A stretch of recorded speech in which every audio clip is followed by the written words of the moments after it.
The Widow of Vardø. In the far northeast of Norway, past the tree line and into the snowfields, there's a place the maps still name Vardo. But in the 17th century, Vardo was something else entirely. A town where wind howled through wooden eaves and fear took human form.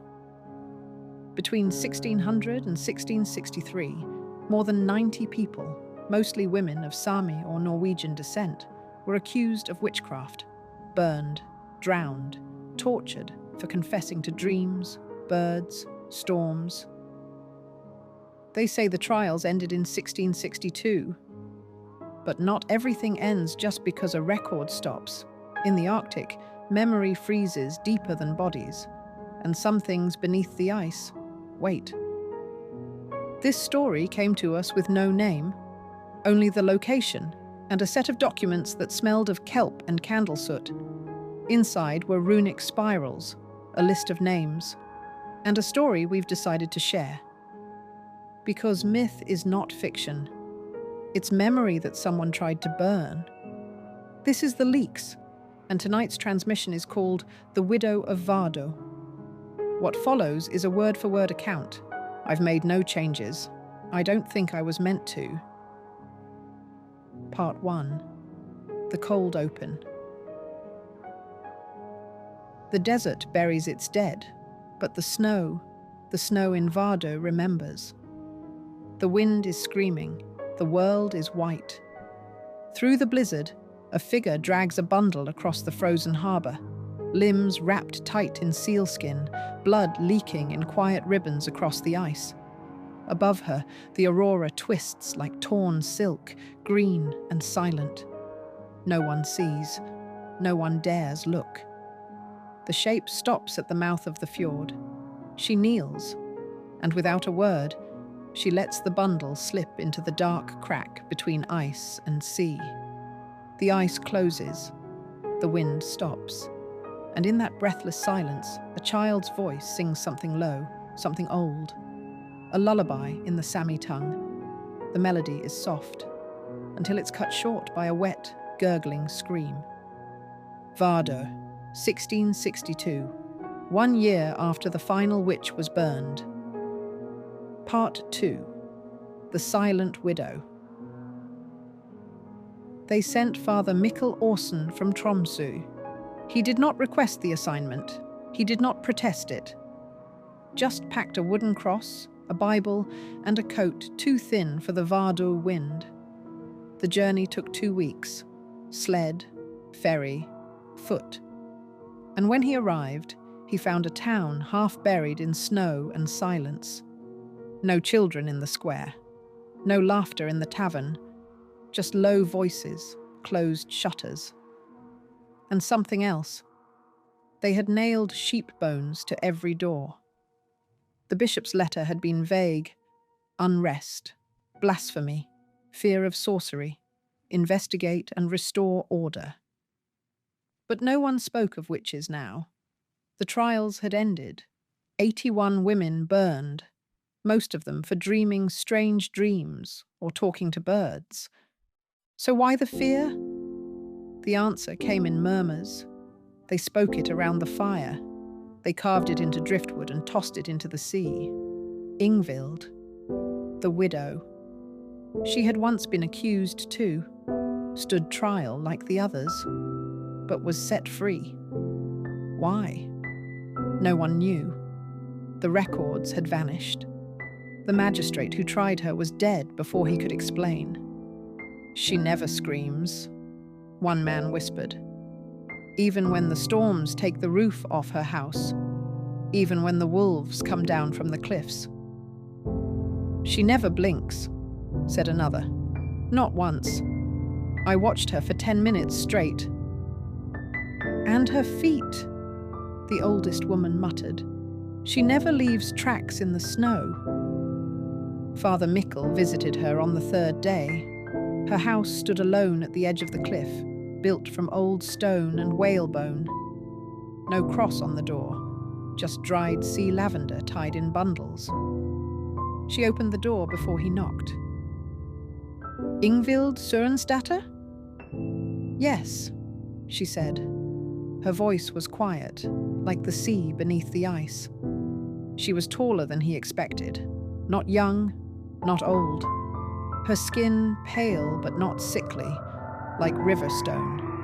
Her eyes were grey, but not clouded, just stormy, watching. She invited him inside, offered him stew. "I've eaten," he lied. She nodded, didn't touch hers either. The house was warm, too warm.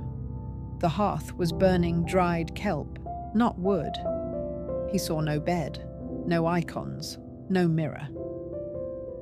"I understand you were once accused," he said carefully.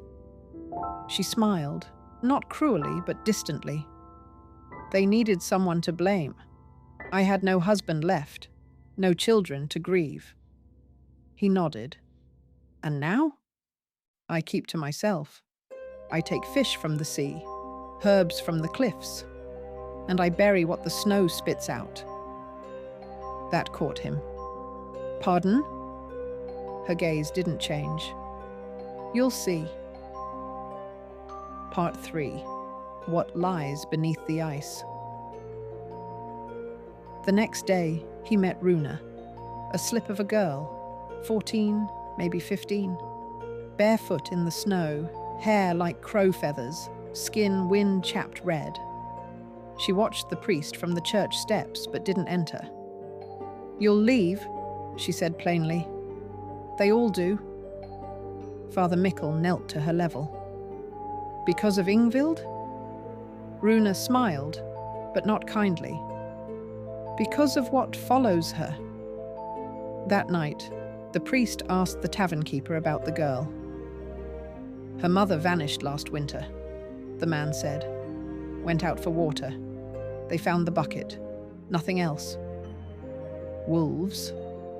"Not in this cold. No tracks, just fog." The Fog Man. That was the name the girl used. She told him the tale the next morning, perched on a windowsill like a raven. "When the sea freezes still, and the lights dance too close," she whispered, "he comes." She described him in fragments, a man with no face, only steam. Hands like oars, wide, white, dripping salt. He takes only the ones who speak too loudly, laugh too freely. He wears their faces for a night or two, then leaves them somewhere beneath the ice, eyes wide, mouths stuffed with snow. "Why does he come?" he asked. "To remind us." "Of what?" She tilted her head. "That forgetting has a price." The priest began to dream. His sister stood at the edge of the fjord, hair on fire. She had been burned for witchcraft when he was just a boy, his first lesson in silence. Now, in sleep, she turned to him and whispered Ingvild's name. Her eyes were solid black. Her smile was full of ice. One night, he left his cabin and followed the shoreline. He found her there, Ingvild, alone at the water's edge, the sea frozen flat as glass. She knelt, hands open to the dark. Her voice carried just above the wind, a chant. Old Norse, half prayer, half warning. Then she reached into her sleeve and pulled out a length of red wool. She tied it around a jagged stone, whispered something into it, and cast it beneath the ice. The aurora flared above her. For a moment, it looked like something was rising to meet it, a face just beneath the surface, pale, hollow-eyed. The priest staggered back. The next day, while she was in the village, he broke into her cellar. The door was barred with whalebone. The iron hinges screamed. Inside, the air was thick with brine and something older. He found symbols carved into the walls, runic spirals, binding marks. On the floor, a circle of stones, stained deep brown. A basin of fish bones, a rusted nail hammered into the shape of a cross, and in the far corner, bundled in oilskin, he found something cold. A man's wedding ring, a mummified heart strung with hair, and something else, a sheet of skin, cured like parchment, human, etched with names. His sister's name was one of them. Part 4. The wind takes what you deny. He returned at dusk. The wind was rising. The snow turned sideways in the air, and the sky glowed like coal behind thin paper. Ingvild stood outside her home, arms bare, face calm. "I know what you are," he said, voice trembling. She tilted her head.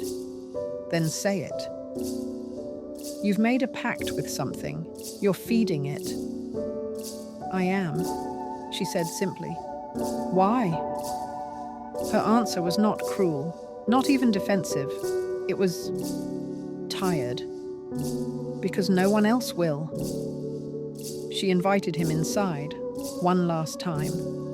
And there, beside the hearth, she told the truth. Her husband was taken 10 winters ago, dragged beneath the fjord during a storm so violent it tore the steeple from the old chapel. His body never surfaced. 3 nights later, she saw him again, standing in the fog, his mouth full of seawater, his eyes not his. She followed the old ways, the ones her grandmother taught in secret: blood for silence, bone for binding, a heart to keep the darkness full, so it wouldn't hunger. "It is not a creature," she said. "It's a wound, a memory we tried to forget. The more we deny it, the hungrier it gets." "And the names in your cellar?" "Those I could not save, but I remembered them. I honored them." He told the village what he found. He thought he was doing the right thing. They gathered before dawn, torches in hand, shouts in their throats.